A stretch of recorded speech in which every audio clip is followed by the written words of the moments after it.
नमः सिद्धेभ्यः। ओम नमः सिद्धेभ्यः। अहिंसा परमो धर्म की आचार्य गुरुवर श्री कुंद कुंद भगवान की, आचार्य गुरुवर श्री ज्ञान सागर मुनि महाराज की जय।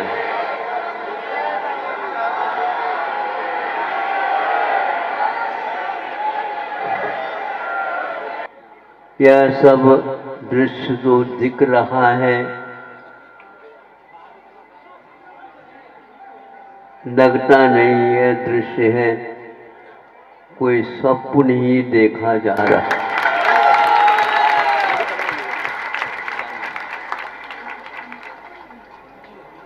कहां कहां से भव्य जीव इस प्रकार एकत्रित हो सकते हैं, होते हैं, बुलाने से नहीं हो सकते।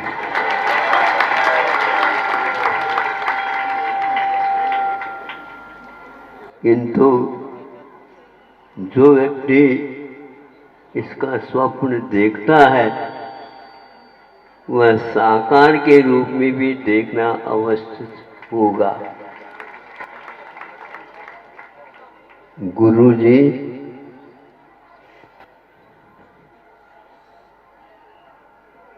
कई लोग कहते हैं उपस्थित नहीं है, शरीर की अपेक्षा ही हम सोचते रहते हैं, किंतु शरीर शरीर है और शरीर ही है। और शरीरातीत की जो आराधना करने में लगा, जिनका जीवन अध्ययन और अध्यापन में ही पूर्ण हुआ,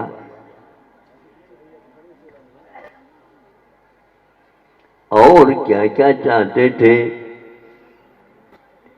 क्या उनकी योजनाएं थी, क्या वो चाहते थे, हम नहीं समझते। किंतु अंत में बाजार जब उजड़ रहा हो, उस समय कोई ग्राहक गया हो, अच्छे अच्छे सबको बांध बूंद करके वह अन्यत्र और बाजार लगाना उसमें लगे, और उसमें एक ग्राहक हम जैसे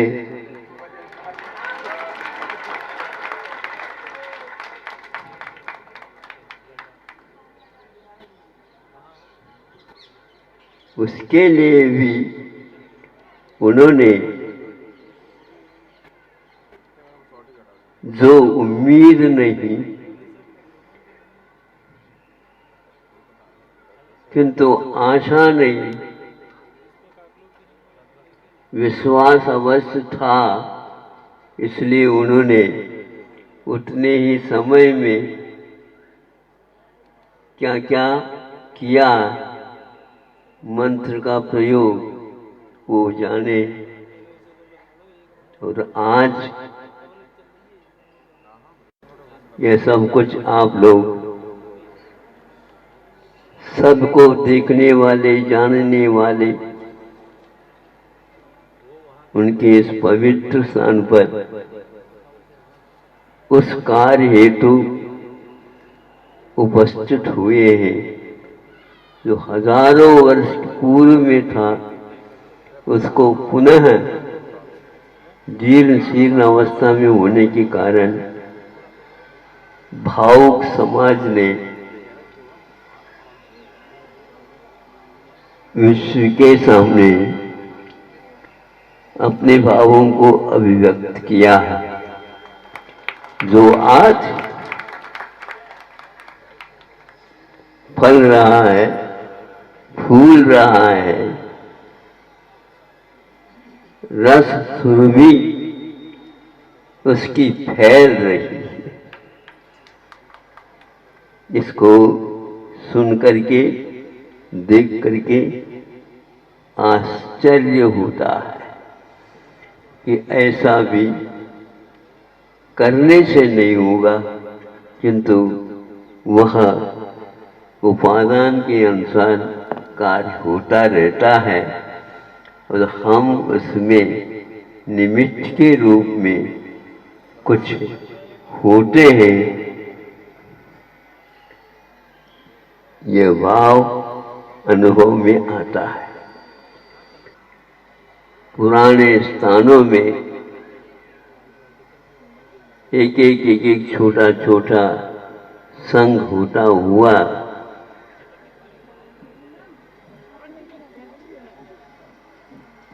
समझ में नहीं आता था, गुरुजी थे नहीं, और उस समय गुरु के संग में कोई ये प्रणाली थी नहीं कि संघ के साथ, क्योंकि वो वृद्ध रहे थे, उनको मालूम था कि काया तो छूटने वाली है और यहाँ ये कोई युवा आया है, ये सब बातें इनको बताने योग्य है ही नहीं। उनके पास सब कुछ था, किंतु उन्होंने इतना ही कहा कि आशीर्वाद हमारा विद्या कालीन पच्यते, ये सूत्र उच्चरित किया और उस उच्चारण में क्या भाव था, तो उन्होंने यही कहा, संघ को गुरुकुल बनाना।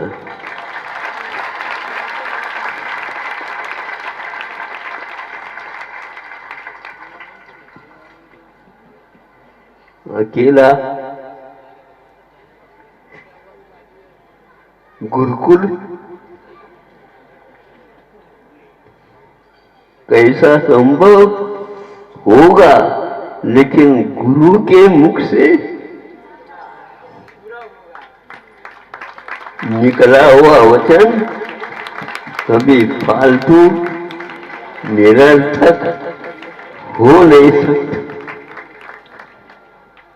मुझे तो अपना उद्देश्य ध्यान में रख करके उन्होंने जो कहा है वह जितनी शक्ति उन्होंने डाली है उसका मुझे उपयोग करना है। लेकिन गुरु जी को कहा, गुरु जी आप जा रहे हैं शरीर की अपेक्षा से, किंतु जैसे आपने कहा वैसे अनुसार होगा ही, इसमें कोई संदेह नहीं, लेकिन हमारा भी ध्यान आपको ही रखना।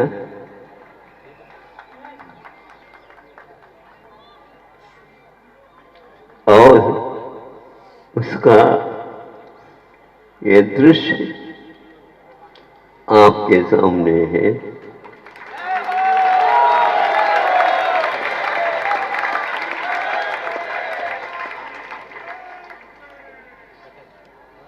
इस दृश्य को देख करके अब विश्वास फलीभूत होता सा लगता है।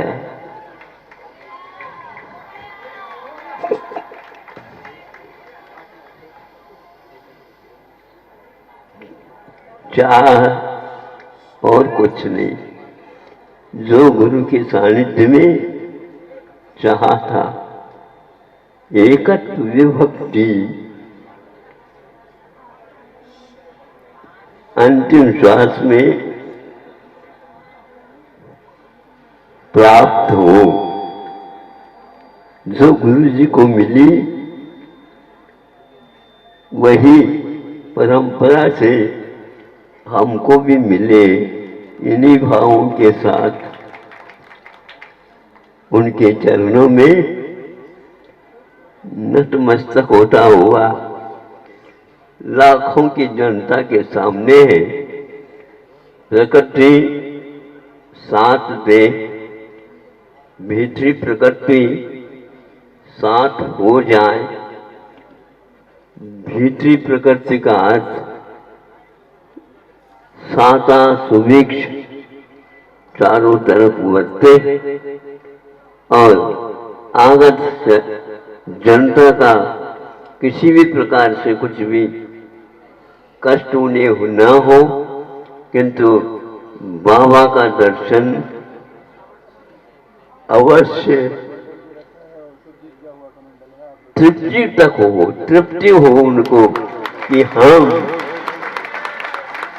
अपने आंखों से इसमें अपने शक्ति के अनुसार तन मन धन जीवन सब कुछ न्यूचावर करने वाले भी धन्यवाद के पात्र है। अहिंसा परमो। कभी कभी यह वैपरीत्य का अनुभव होता है।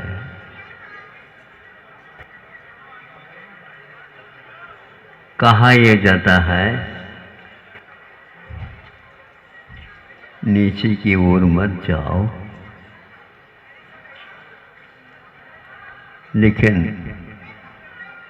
कभी कभी यह नीचे की ओर मत जाओ यह भी वैपरीत्य की कोटि में आ जाता है।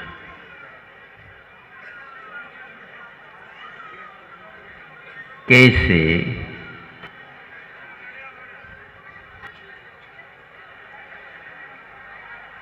कैसे वैपरीत्य की ओर जा रहा है? नीचे की ओर मत जाओ, किंतु दुनिया ऊपर की ओर जाना चाहे जाए, दुनिया ऊपर की ओर जाना चाहे तो जाए, जाने योग्य ऊपर की ओर जाए तो ठीक है, लेकिन केवल स्वर्ग की ओर ही जाए तो अच्छा नहीं कहलाता। तो स्वर्ग के लिए क्यों जा रहा? कहा गया है कि ऊपर जाना ठीक रहता है। मान घातक है वो। और दुनिया सारे ऊपर की ओर चली जाए। संस्कृत में नदी को निम्नगा कहा है।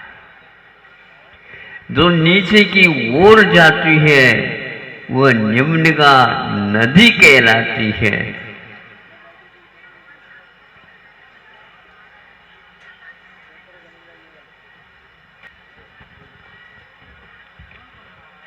ऐसे क्यों चुनते हैं वो? जो व्यक्ति नीचे बैठा है और प्यासा है, मैं इन्हीं सेठ साहूकारी की ओर चली जाऊं तो उनको कौन पानी देने वाला है?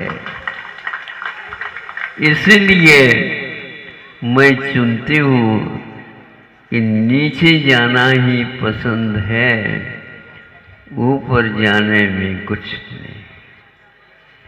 और कभी कभी कहा ही जाता है आप ऊपर ही कह रहे हो क्या भीतर से भी कुछ कह रहे हो?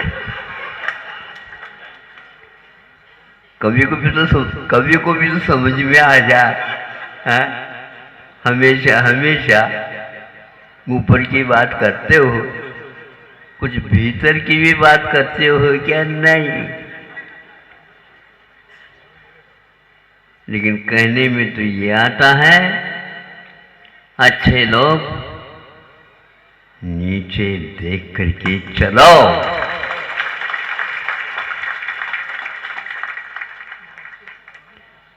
जो नीचे देख करके चलता है हमेशा नीचत्व से ऊपर उठ जाता है, वो उच्च कहलाता है। इसलिए वो नदी कहती है जहां पर लोग बैठे हैं, नीचे बैठे हैं, ऊपर उठ नहीं पा रहे हैं, मैं उन्हीं को चूम लेता हूँ। इसलिए नीचे जाने के उपरांत भी नदी हमेशा साफ सुथरी रहती है। और आप ऊपर जाने के उपरांत भी नीचे आते हैं तो कोई भी आपको माफ नहीं करेगा, क्योंकि साफ सुथरे आप नहीं। ज़्यादा तो नहीं, मध्याह्न का काम हमारा, इसलिए हम चाहते हैं हम उस ओर आज शायद नहीं आ पाएंगे, जा पाएंगे नहीं कहेंगे हम, क्योंकि आप तो यहाँ पर बैठे तो वहाँ पर क्या करेंगे, तो यहाँ नहीं आ पाएंगे। और एकांत में शांति के साथ लेखा जोखा क्या है इसको देख लेते हैं, और किसी प्रकार से व्यवधान नहीं आ पाएगा। तो यह आप संस्कृत शब्द निम्नगाह, नीचे की ओर जो जाती है वह निम्नगाह है। और गुरु भी कभी कभी ऐसे ही कहते हैं, ऊपर देखो, शिष्य को कहते हैं ऊपर देखो, और स्वयं उसको नीचे देख रहे हैं। नीचे बेटा है, नहीं समझे, और उसको कहा जा रहा है ऊपर देखो। ये नहीं कहा जा रहा ऊपर बैठो, और स्वयं नीचे देख रहे हैं। तो शिष्य को नीचे देख रहे क्या, नीचे के लिए कह रहे क्या? नहीं, यह अनिवार्य है। गुरु का इस प्रकार के नीचे देख करके उनको सुधारने का जो कार्य है, यह निगाह कहलाती है। निगाह में रखने के लिए ऊपर देखेंगे तो कोई कुछ भी निगाह में नहीं आएगा, और नीचे देखेंगे पूरी धरती निगाह में आएगी। इसलिए आप लोग बार बार कहते महाराज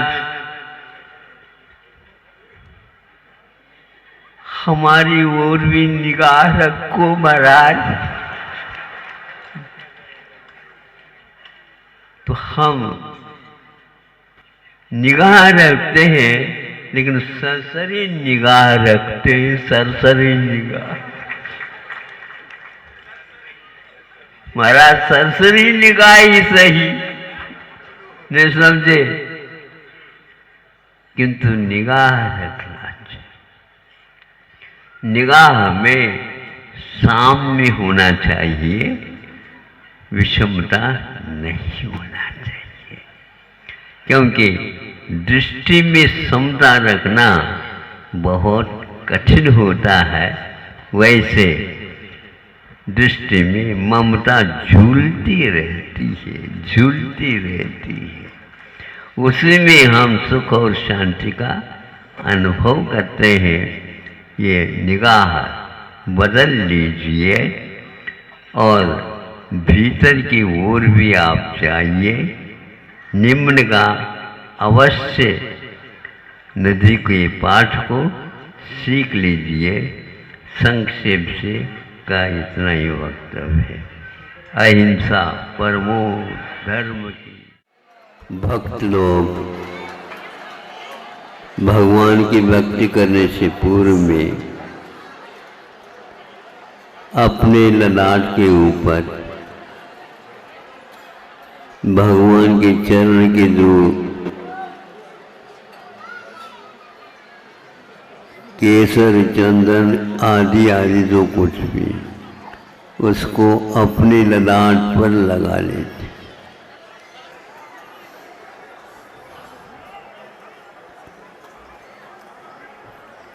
वह चंदन स्वयं घिस जाता है और दुनिया को सुगंधी बांटता रहता है।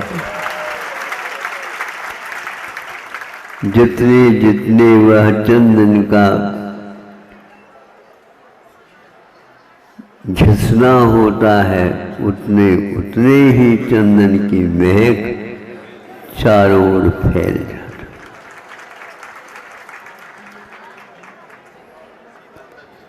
कुछ ऐसे भी होते हैं जो अपने आप को तपस्या के महान दहकती अग्नि में डाल देते हैं और कर्मों को किस प्रकार जलाया जाता है सिखा देते हैं। किसी के पास कुछ नहीं है, मैं अकिंचन हूँ, ऐसा भी मत मानो। हजारों लाखों व्यक्ति जहाँ पर एकत्रित हो, एक व्यक्ति ने सोचा मेरे तरफ से इस जनता के लिए क्या दिया जा सकता है। दिमाग में बात आ गई, उसने अगरबत्ती खरीद ली और चारों दिशाओं में 4 अगरबत्ती जला दी और सोचता है ये सारी सारी नासिकाएं अवश्य ही इस बात से तृप्त होंगी। समूह शरण में एक विभूति बैठी है, असंख्यात देवी देवताएं, तिर्यंश और मनुष्य सब लोग समता के साथ बैठ करके इधर उधर न देख करके एक ही मात्र निर्निमेष उस विभूति को देखने में लगे हैं। अन्यत्र कहीं भी उनका वह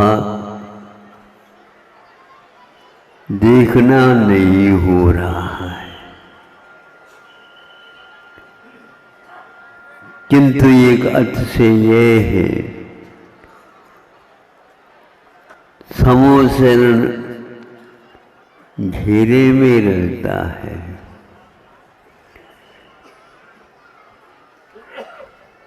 सामने वाला व्यक्ति तो देख लेगा, सभी को सामने बैठने का सौभाग्य कहाँ से प्राप्त होगा। कई लोग अपनी जगह को बुकिंग कर लेते हैं।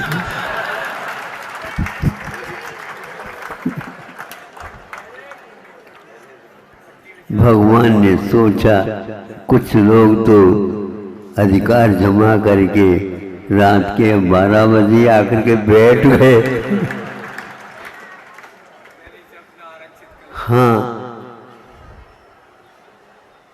कोई बात नहीं, ये उनका सोच विचार है, किंतु भगवान की लीला तो अपरंपार है।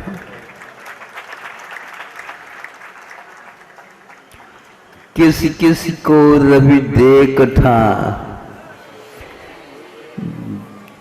जग के पूछे जग के लोग, जब जब देखूं देखता रवि तो अपने।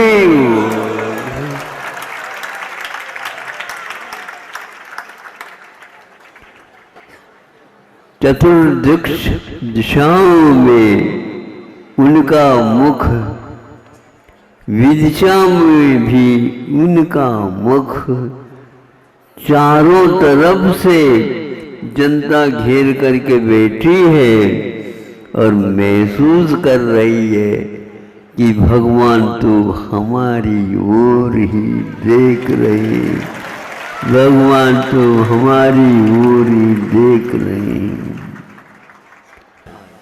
गर्भ में जीव आता है तो उसका कल्याण हो रहा है, जन्म लेने के बाद कितना हुआ भगवान जाने। अभी गर्भ में है तो शांति बाहर की ओर भी फैलती जा रही। देवी देवता उनकी अनुपस्थिति में भी जाकर के सब कुछ प्रारंभिक संस्कार कार्य कर रहे हैं। उनका वहाँ गर्भ में आना भी सार्थक है और हम लोगों का या संसारी जीवों का गर्भ में गर्भ से जन्म लेने के उपरांत भी बेकार है, क्योंकि उनकी दृष्टि ही अलग है। ऐसे एक मूर्ति भी हम लोगों के लिए पर्याप्त है। प्रारंभ से पूर्व में प्रतीक्षा थी, प्रतीक्षा की घड़ियों में भी आनंद मिलता था, लेकिन भगवान एक एक दिन कम हो रहे हैं। अब हमारा क्या होगा भविष्य? अरे क्यों भविष्य के बारे में सोचते हो? इस भव के बारे में सोचो, पर्याप्त है। भव का वह सारा आर्त दुख पीड़ा सब मिट जाएगी। एक बार प्रभु हमारी दृष्टि में आ गए, एक बार प्रभु हमारे आसन के ऊपर विराजमान हो गए। ऐसा लग रहा है कि हम भगवान की उस दृष्टि को अपने जीवन में भर ले, आंखों में भर ले, और जब कुछ भी नहीं दिखता उस समय उसको देखना प्रारंभ कर ले। दिन की अपेक्षा से उस समय में और ज्यादा आलोक पुंज हमें देखने को उपलब्ध होंगे। आस्था का विषय है। एक बार उस आस्था को मजबूत दृढ़ बनाते जाओ और मन में और कोई विकल्प नहीं रखते हुए काम करते जाओ। जब तिर्यंचों का, मेंढकों का, सर्पों का, अनेक प्रकार के हिंस पशु पक्षियों का उद्धार हो सकता है, तो मनुष्य तो उसका अधिकारी माना जाता है। बस दूसरे के ऊपर अधिकार भर चलाना बंद कर। एक बार सोचा,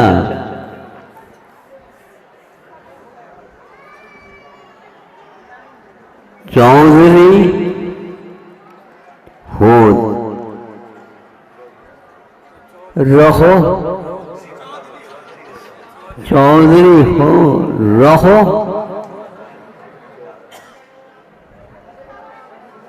क्या करने का?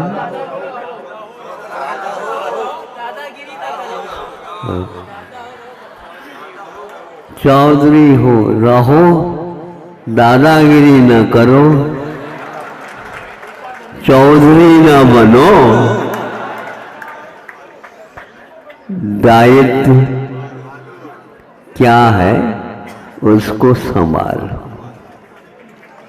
हम दूसरे के ऊपर चौधरी बन करके अधिकार जमाना चाहते हैं, स्वयं को भी हम पा नहीं पाते, दूसरों को क्या पाएंगे। भगवान जो बनते हैं वे कभी भी इतने सारे वैभव मिलने के उपरांत भी एक के ऊपर वे अपना अधिकार जमाने का भाव तक नहीं करते। अपने को यही सीखना है। मध्याह्न का तो सोच तो था ही, मध्याह्न में जाएंगे और आप लोग भी आएंगे ऐसा सुनते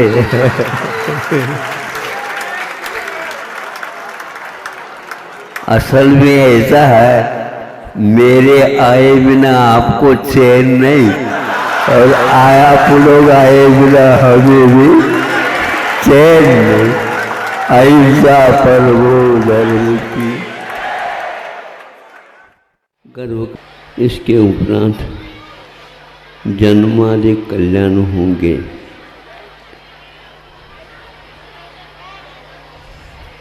बहुत दिन प्रतीक्षा के बाद यह अवसर हमें प्राप्त हुआ है। प्रभु वेदी पर बैठ रहे हैं ऐसा सुना है। त्रिकाल चौबीसी की पंच बालेटे मुनि महाराज उनका अपने अपने वेदियों के ऊपर विराजमान हो गए हैं। संस्कार उनके ऊपर भी हो रहे हैं।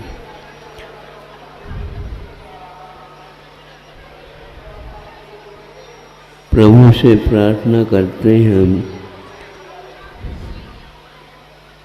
आबाल्याजन देव देव भवत श्रीपादयो सेवया सेवा शक्त विनय कल्परतया कालोदयावद्गत त्वां तस्याफलमर्तदे तदुना प्राणप्रयाणक्ष।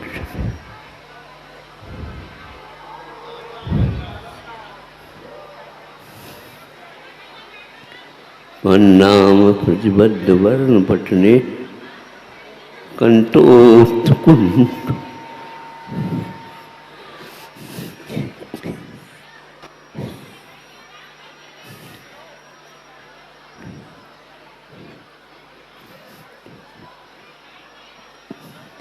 इन चार पंक्तियों में पूज्यपाद स्वामी ने भाव व्यक्त किए।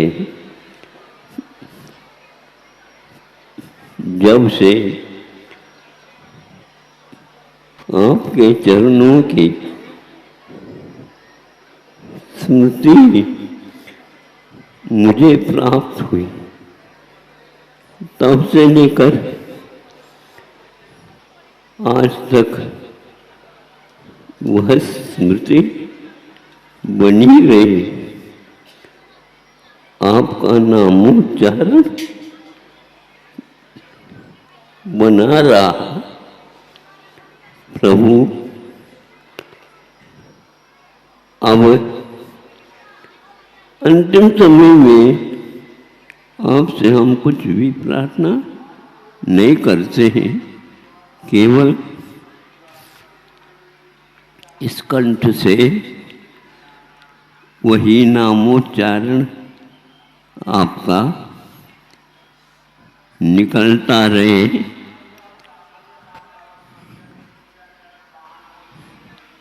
और कुछ भी इच्छा नहीं है।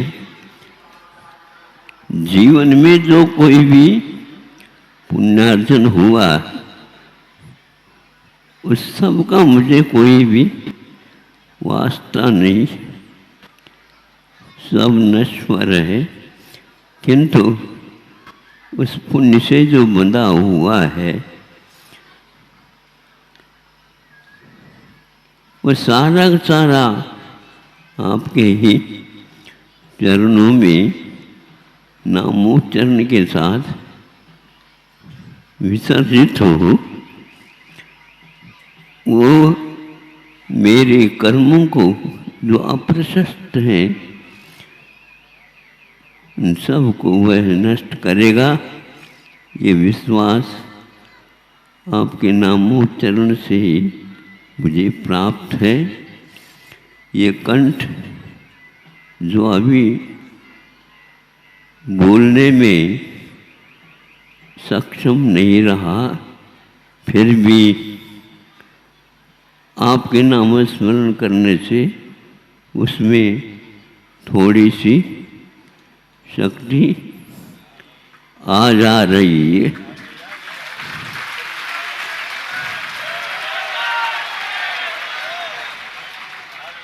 सूर्य के ऊपर, प्रभाकर के ऊपर घटाएं आती हैं, खिसक जाती हैं। ऐसा ही हाल अपने कर्मों के विपाक का है। बस मुझे धैर्य देव, दृढ़ता के साथ शेष जो कुछ भी है आपकी आराधना के साथ क्षण निकले।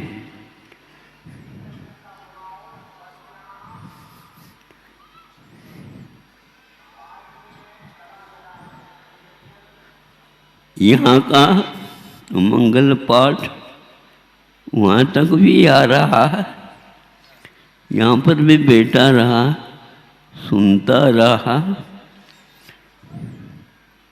लगा प्रभु निकट में,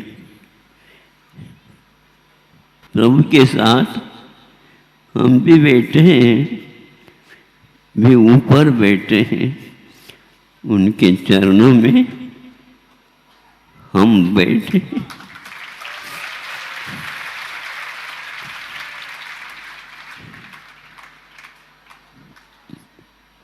ऐसा ही दृश्य बना रहे, स्मृति रहे, संसार के सारी चीज़ों की विस्मृति रहे, और कोई